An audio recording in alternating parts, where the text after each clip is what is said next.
so impressed. I can barely play any instrument, let alone any instrument that I pick up. But she's so talented. She just plays about everything. Isn't your life goal to play every instrument? Okay. She doesn't like when I brag on her. So we live in a world that emphasizes drive and does not value rest. We live in a world that is about accomplishment and doesn't care so much about well-being, right? What we want to see is people who succeed, and we don't worry about the cost. And there is a cost to our soul when all we focus on is success and achievement and accomplishment. And I think our culture is just now beginning to realize that there's a price to pay if you're driven all the time and you're just constantly trying to achieve and accomplish. There's a mental health cost. And I'm glad we're starting to have some of that discussion. And if we look at the life of Jesus, we realize that this wasn't the life that he practiced. A life that's so driven and so about accomplishment and achievement that he ruins his soul. Now, over the last few weeks, we've been talking about the spiritual exercises or the spiritual disciplines that we need to practice to build our spiritual muscles. Jesus says things like, love your enemies. Don't be anxious about anything. Find joy in even the worst circumstances. And sometimes I read those things and I'm like, that sounds good.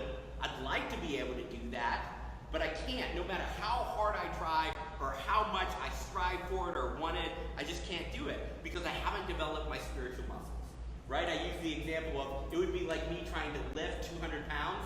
I just couldn't do it unless I worked out my muscles to build up my muscle strength. We need to work out our spiritual muscles to build up our spiritual muscles to live and love like Jesus. We need to develop the spiritual muscles in our lives by practicing the disciplines that Jesus practiced. And just like our physical muscles get healthy through exercise, our spiritual muscles get healthy as we exercise them. And so we've been looking at how did Jesus live in love and how can we follow in his practices and build up our spiritual muscles to live and love like Jesus did. And we talked about in our first week the importance of silence and solitude. We live in a noisy, busy, loud world that constantly something's distracting us, and our soul needs moments where we sit alone in silence and solitude, and we actually listen to what our soul is saying, and we actually have quiet to speak to God. And then last week we talked about self-denial and serving, and how when we don't get what we want, but we give to someone else, or we sacrifice our time to serve someone else, it builds our spiritual muscles. And today we're looking at our third spiritual discipline, the principle of Sabbath. Now, not the band Black Sabbath, but the principle of Sabbath. We've talked about Nirvana and Black Sabbath today. This is an interesting Sunday. To see the beauty in the world around you and the goodness that God showers into your life every day. That's the principle of Sabbath. Stopping to pause and see what's good in your life. Sabbath changes your perspective from what you need to do, and changes your perspective to what God has already done. Me, I'm constantly thinking, what's next? What do I got to do next? What do I got to do after this? My brain, even when I'm up here sometimes, I'm thinking, oh, after this, I have to accomplish this, and I got to get this done before Monday, and I have to have this done before Wednesday, and I have to do, and if you never stop and pause and appreciate the good you have and what God has done in your life, you're constantly thinking about what you have to do next, and it spiritually weakens your soul. And so we're going to look at this passage here in Mark chapter 2, where Jesus talks about the Sabbath. He actually talked about the Sabbath a lot. And it was actually a big tension point between him and the religious leaders of his day. And we'll talk about that a little bit. But in Mark chapter 2, starting in verse 23, it says this. On the Sabbath, he was going through the grain fields, and his disciples began to make their way, picking some heads of grain as they went. And the Pharisees said to him, look, why are you doing what is not lawful on the Sabbath? And he said to them, have you never read what David and those who were with him did when he was in need and hungry? How he entered the house of God in the time of Abiathar the high priest, and he ate the bread of the presence, which is not lawful for anyone to eat except the priests. And he also gave some to his companions. And then he told them this, the Sabbath was made for men. Men were not made for the Sabbath. And so then the Son of Man is Lord even of the Sabbath. So, what in the world is going on in this passage? What is the Sabbath? Well, when God created the world, he created time. He could have just created everything in a moment, but he made things in pieces so that things would be structured, so that things would be orderly, so there would be a rhythm of work and rest and reflection. In Genesis chapter 2, we have this first picture of the Sabbath principle. It says in Genesis 2, verses 2 and 3, on the seventh day, God had completed all his work of creation, and he rested on the seventh day from all his work that he had done, and God blessed the seventh day and declared it holy, for on it he rested from all his work of creation.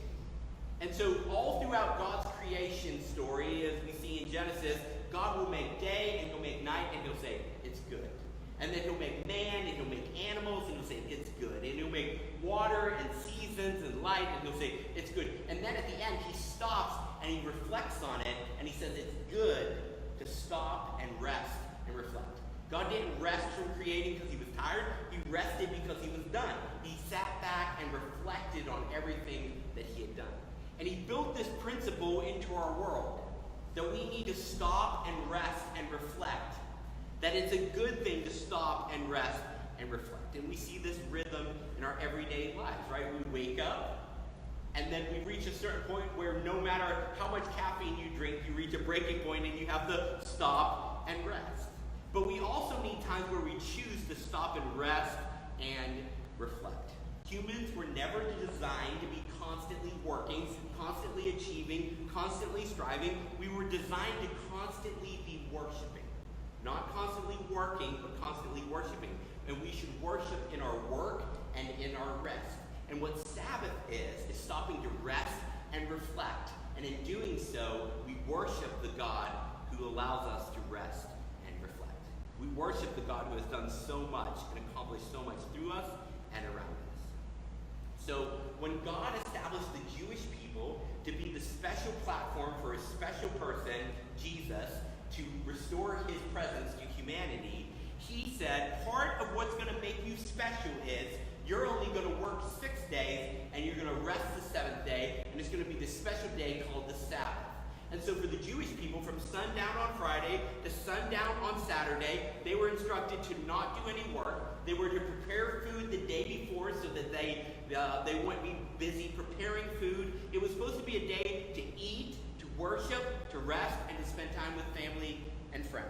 It was a day to reflect on everything that they had seen God do in the last 6 days.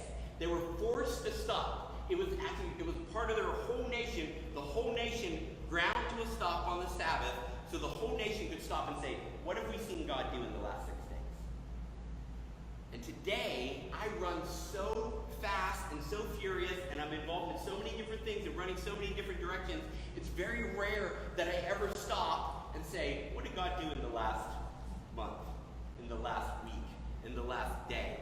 I just never stop. I'm constantly on to the next thing. And our souls need that stop. Our souls need a time to stop and reflect and rest. The human psyche needs days where we appreciate what we have and we're not focused on what we don't have. Where we thank God for what we have and we're not constantly like, but I don't have this.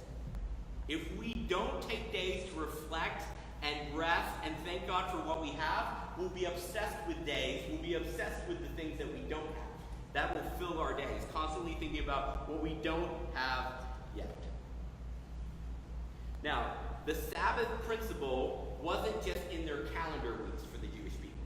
So every 7 days they would stop and reflect. Every 7 years, stuff would happen too. So at the end of 7 years, they would rotate out fields. If they had planted a field, they're like, we're not going to use that. This is going to be a year of rest for that field. They would even let their fields rest. In fact, every seven years, in the 49th year, they would release any slaves that they had taken in every 7 years. And every 49 years, they would restore any property that they had bought. So if I bought property from Justin, and he's like, it's been in the Spatafore family for generations. Well, in the 49th year, I might have used that field for 49 years, but now I give it back to you. Because at the 49th year, everything goes back to how it was. Everything is restored. And so this was structured into every part of their society and their life. Now, in the New Testament, we're not commanded to keep the Sabbath day as a law like the Jewish people were. It was a part of their society.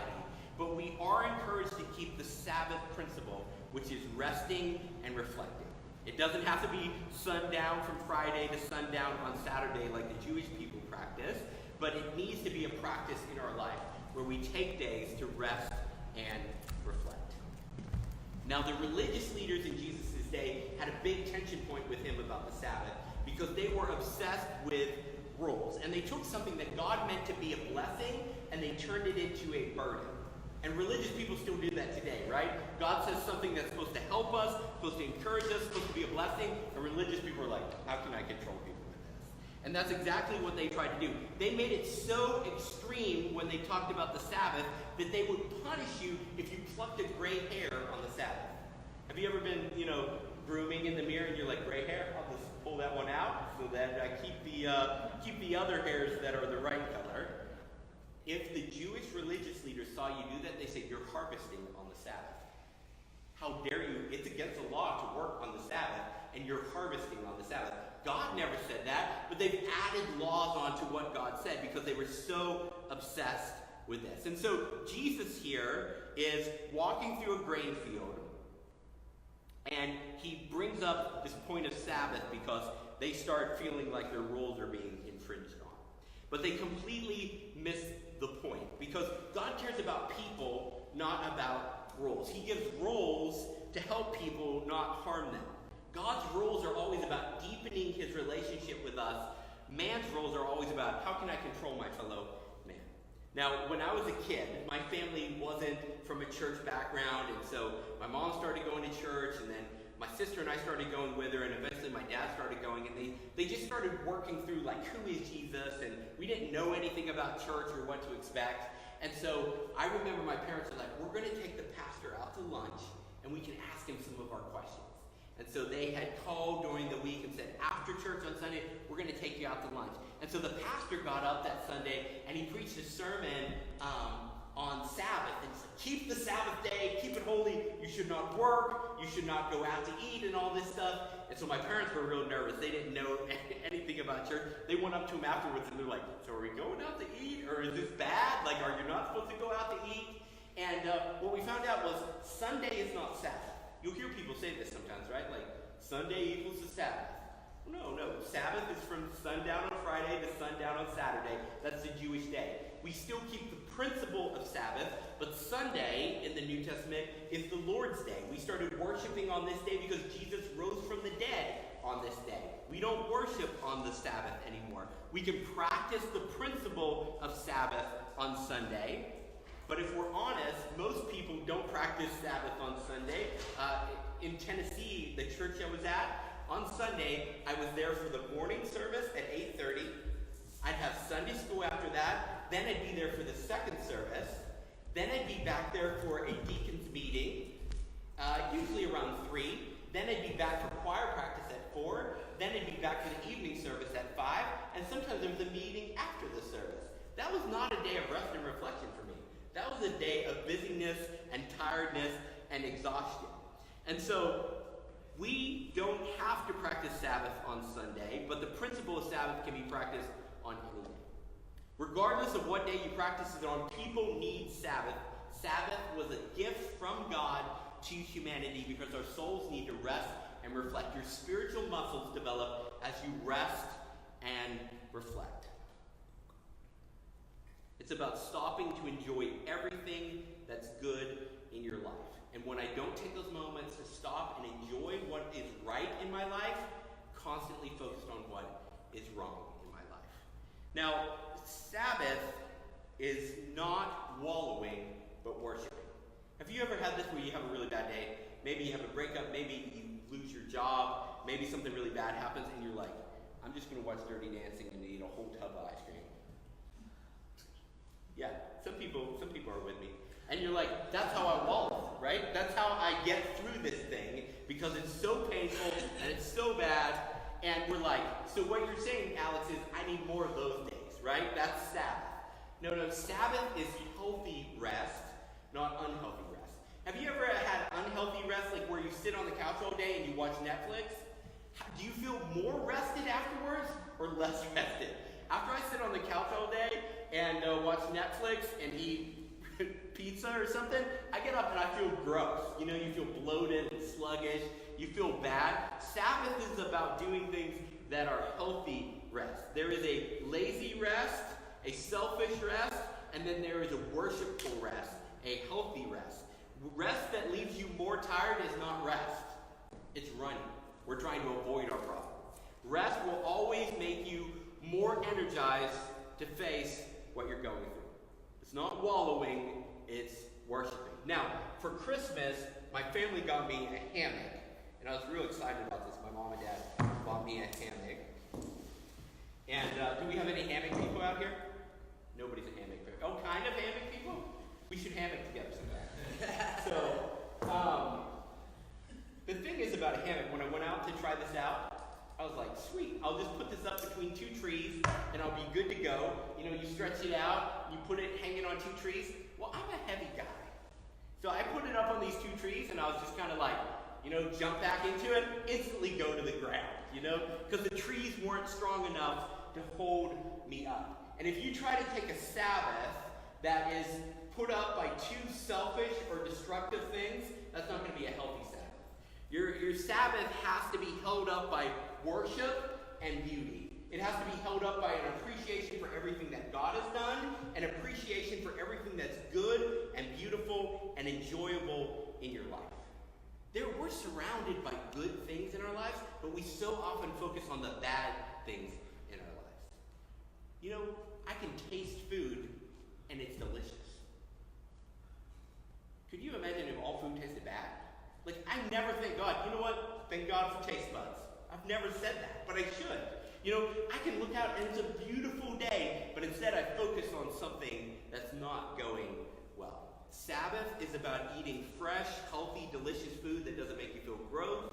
It's about getting outside and going for a walk. It's about not checking your email or your notifications. You need a day where you turn the notifications off on your phone and you look away from screens. It's about reading and napping and having conversations with friends and family. It's about thinking and thanking God for all the good things in your life and embracing them and enjoying them. It's about art and beauty. It's about music. It's about what brings life into my life. I need a day to stop and enjoy those things. Not a day to run from my problems, but a day where I can worship a God who's put so much good into this world and enjoy the things that are good. Now, confession time. I'm horrible at Sabbath. I'm probably the worst person to come up here and talk to you about Sabbath because I'm horrible at it. I'm like, why am I sitting here? I could get something done right now. Like, I have stuff that needs to get done. I'm always thinking about what needs to get done tomorrow, and the day after that, and the day after that. And when I stop, I feel like I'm just avoiding what I need to do. And I can't stop until I get everything done. The only problem is there's always more to do. And so then I just never stop because I have another thing to do after that and another thing to do after that. But real healthy Sabbath isn't running from your problems. It's resting so that you can face your problems with new, renewed strength and energy and hope. If you run from your problems, you won't rest, you will stress. But if you never rest, you will burn out. And we have an entire nation of achievers and driven people who never rest and they burn out. And every year, I've lived here 4 years now, in Bryn Mawr there's a train line, and every year there's young people from one of these prestigious schools around who jump in front of a train because they can't handle the stress and the pressure of achievement and success, and they get a bad grade or they flunk out of a class and they fail a semester and they're like, oh my goodness, I can't go on, because we've driven ourselves and we never stop to rest and reflect on all that God has done. In Exodus 20, 8-9, when Moses is outlining the laws for what it's going to look like for the Jewish people, what's going to make them special as a special platform for Jesus to arrive, it says in Exodus 20, 8-9, remember the Sabbath day, keep it holy, keep it set apart, don't let anything overshadow it. 6 days you will labor and do all your work, but the seventh day is a Sabbath to the Lord our God. On it you shall not do any work, you will not work, your son will not work, your daughter will not work, your male servants will not work, your female servants will not work. I love he doesn't leave any loopholes, because he knew, like, oh, I can't work? I bet I can make my son work today, or make my daughter work, And then he says, don't even make your animals work. And do not make the stranger or the foreigner who is living with you work. Keep it holy, keep it set apart. Don't let anything overshadow it. Don't let anything push it out of your schedule. Have set periods where you turn your phone off and you rest and you reflect on all that is right in your life. You have 6 days to work on everything that's wrong in your life. Have one day where you sit and reflect on everything that's right in your life. Take one day to thank God for everything that he's done and is doing. If you don't do that, your spiritual muscles will be weak and underdeveloped. And when Jesus says, don't be anxious about anything, be like, I want that. I want to not be anxious, but I can't do it. Because we haven't practiced the spiritual discipline of Sabbath. Now, Darby does this thing where we'll go out to eat, and we'll be sitting there talking, and my phone will go ding. And so I look down, and I start answering that text message, and then I'm like, oh, I also have an email. So I'll take care of this email real fast. And then it's like, ding, and I get another text message. So I work on that and respond to that real fast. And then I'm like, oh, got another email. And then she's like, she waits. She's very patient. And she'll just stare at me. And then I never notice that. So I just keep working away. And then she'll say, who's more important than me? Oh, man, that's a knife cut right there, isn't it? And I'm like, nobody's more important than you. And I'm like, just finish up the email real quick. She's about to shut this down, And she says, who are you writing right now that's more important than spending time with me? And I think for a lot of us, we find an excuse. We find an excuse to not take Sabbath. We find something that we think is more important than stopping to rest and reflect. We need to set a Sabbath day and keep it. We need to have a weekly moment where we stop, we check out, so that we can check in with God. And we can say, thank you for all that you've done. Thank you for all that is right in my life. There's a lot that's not right, but that's what the other 6 days are for. This day is for me to reflect on everything that's right. And we're trusting that if we take a day off, God can do more than we can if we try to work and do more and achieve more during that day. We're trusting that we're not the necessary piece to make stuff happen. God's the necessary piece. And trust me, I've had lots of days and lots of weeks and lots of months where I don't take a Sabbath and I just keep working hard and trying harder and working more, and it doesn't accomplish more. But when we stop and rest and reflect, we trust that he can accomplish more than we can. Sabbath reminds us that God is in control and that he settles our anxious souls. We don't have to constantly be busy, constantly doing things, constantly making it happen, because he's in control and we're not. The world has not yet once stopped spinning when you fell asleep. When I was a kid, I was always scared to fall asleep. I was like, what if something happens to my family when I'm asleep and I'm not there to take care of it? I'm a kid. What am I going to do? Someone breaks in and I'm going to be like, I'm here. I'm 8 years old. Get out. But I thought I constantly had to be there and make sure everything was okay and going all right. And sleep forces us to realize, hey, the world keeps spinning when you're not there. It's okay to rest and reflect. Take some time to thank God. Now, in this story, I said we were going to get back to what's going on here. Jesus is walking with his disciples through the fields, and they're taking grain and snacking on it as they go through. And you're like, Jesus' disciples were thieves? What is happening? No, actually, the Jewish law allowed for it. If you were walking through an orchard or you were walking through a field, you could take a handful of whatever you wanted. That was their law. So you weren't allowed to use an implement to cut it down, so you couldn't harvest it. And you weren't allowed to bring a bushel, like a bin, and collect fruit in it. But if you were walking through and you saw an apple tree, it was legal for you to take an apple and eat it if you were hungry. What a great system. I love it. So they weren't stealing here. The issue was the religious leaders said, you're harvesting crops on the Sabbath, which is work. They're like, we're out for a stroll. We're hanging with friends, hanging with Jesus, being with people who give us life, and we're walking through and we're eating a snack as we go. And they're like, harvesting on the Sabbath. Obviously, they weren't harvesting. It wasn't even their field. They were just eating a snack. But they had built up all these restrictive laws and had reinterpreted the rules to be overly harsh, and they saw this as a violation of the Sabbath. And that's when Jesus makes this profound statement at the end of the passage. He says, I am Lord even of the Sabbath. Essentially, Jesus said, I'm bigger than the Sabbath. You respect the rules so much, I'm bigger than the rules. I wrote the rules.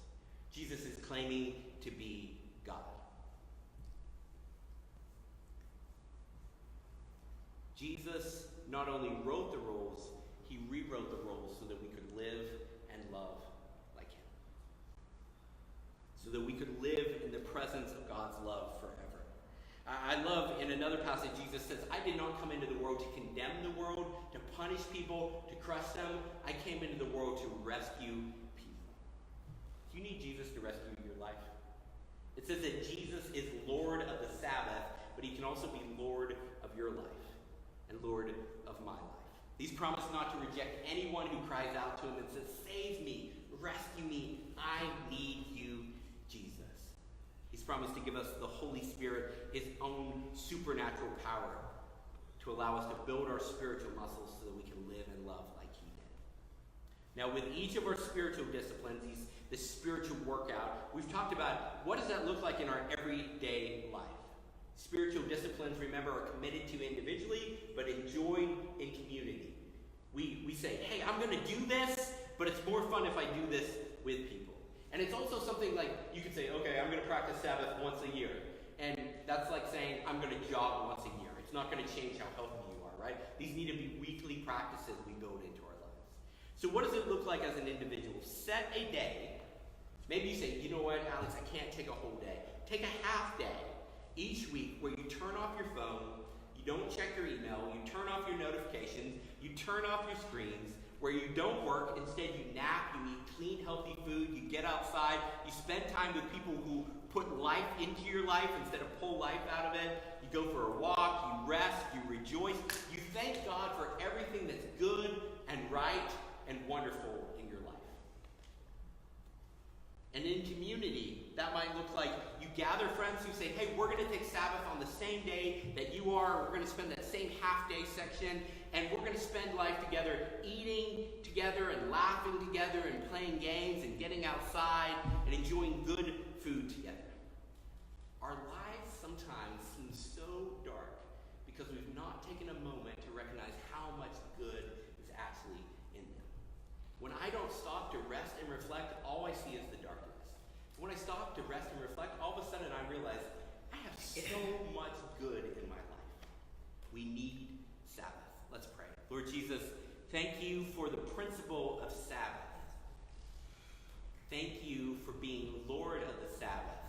That it's not something that controls us or something that is restrictive on us, but instead it's a blessing that you've intended to make our lives better by helping us realize how much we have and how much you've done. God, forgive me for being so driven, for wanting to accomplish so much and thinking that I can do it. God, I am sorry for not taking Sabbath. And Lord, I pray that you will help me to take better rest, to take moments where I enjoy the moment and reflect on everything that you've done instead of thinking about what I have to do next. God, I pray for the people in here that you will bring them peace and joy when they stop to rest and reflect. And Lord, I pray that if there are people in here who have never put their faith and trust in you